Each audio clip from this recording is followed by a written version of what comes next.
Two stories, you know the drill. We have two good ones, I think, but we're going to start with a brief Olympic moment, and the Olympic moment, of course, starts with the Yankees. The Yankees, of course, they win lately, but not like they used to. They used to be a dynasty, and I'm only going back 25 years ago. In the 1900s and the early 2000s, the Yankees won 5 championships in 14 years, and within them, they won 4 World Series in 5 years. And they had 4 players who played on all those wins, all those championships. And in fact, they're known as the Core Four. You may not have heard of all, but you've certainly heard of one.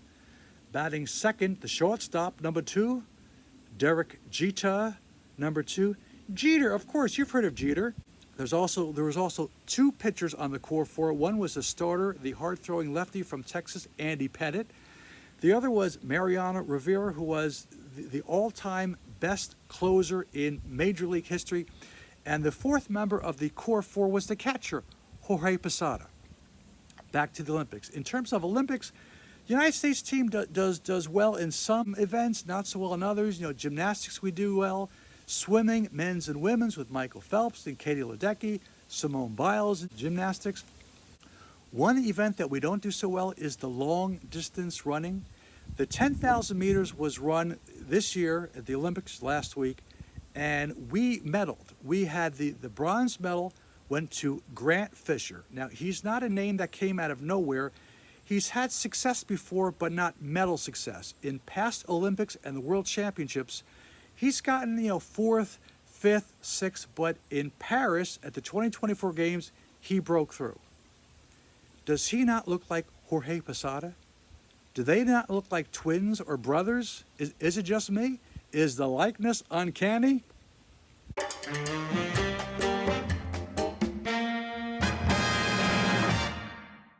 Brand new segment for the first story. We go to the Nifty Knacks, the Nifty Knacks segment. This is a hack. If you ever see the hacks on the socials, I don't always trust those. Everything always looks better on the socials. They can whip up a meal in 5 ingredients in 20 minutes, and everything is beautiful.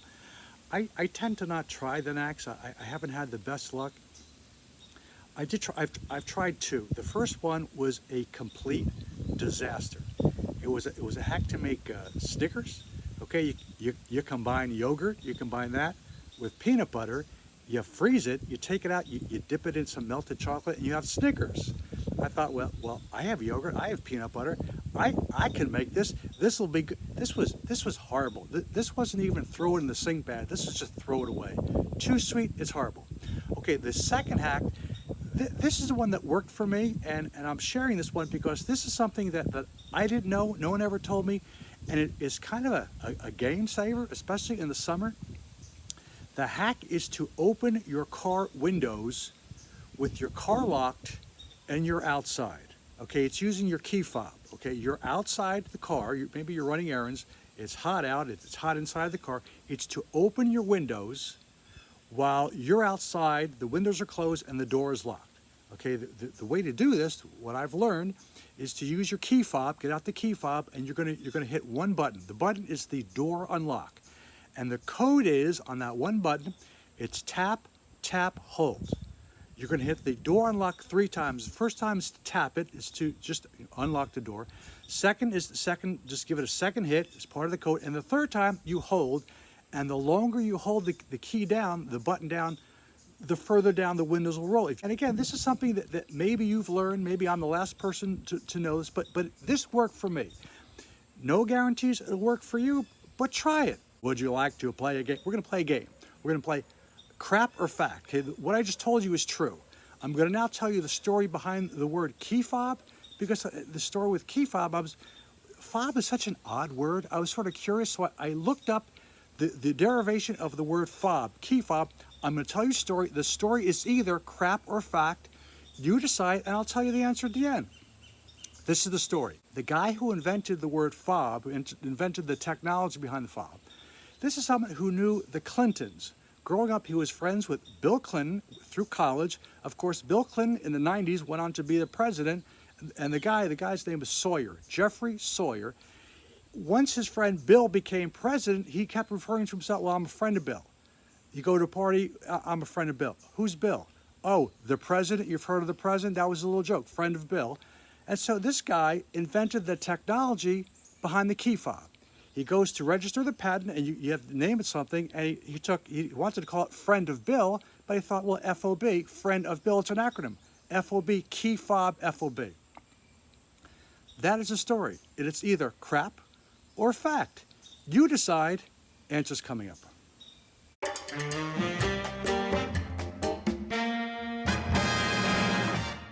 Okay, and the butterfly story is, I've mentioned in the past, I live near some woods. In the woods is a nature center, and at the nature center, they grow some plants that attract butterflies.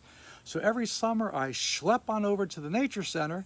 It's like a 12 or 14 minute walk, but I can drive it in like 6 minutes, but I really can't justify when I could walk it, so I just walk. And so this is what I do, and so I have the thought, end of July, I think, oh, it's time. Ricky, it's time. It's time to shoot the butterflies. I said, good, we'll do that later. And of course, 10 seconds later, the thought is gone, I forget, and that night I go, I thought you were gonna make the donuts. I thought you were gonna shoot the butterflies. Completely forgot.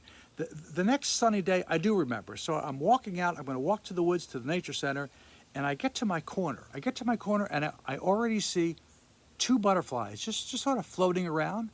And I think, is this an omen? Does this mean there are gonna be a lot of butterflies this summer at the nature center? So I continue my journey, get to the woods, and I make to the nature center, and I get there and I discover that they've done a redo. They've taken out all the plants that attract butterflies, and they've replaced them with plants that don't. Well, this is unfortunate. I didn't see that coming.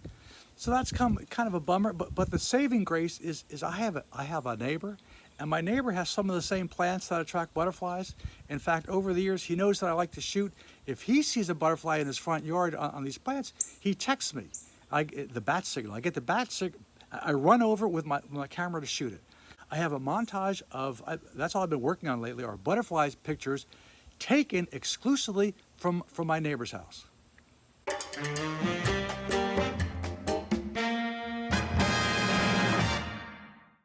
We are back to the key fob story. What do you think? Is it true? Is it too silly to be true, or is it complete crap? Now, I told the story before about Bruce playing a little disco, a little Bee Gees, a little Staying Alive, and he really did. They really did play a little Bee Gees. But the key fob story, what do you think? Crap or fact? Have you locked in your answer? The correct answer is, it's crap. As always, thank you for watching. We'll see you next time, right here on the YouTube. I can buy myself flowers, write my name in the sand.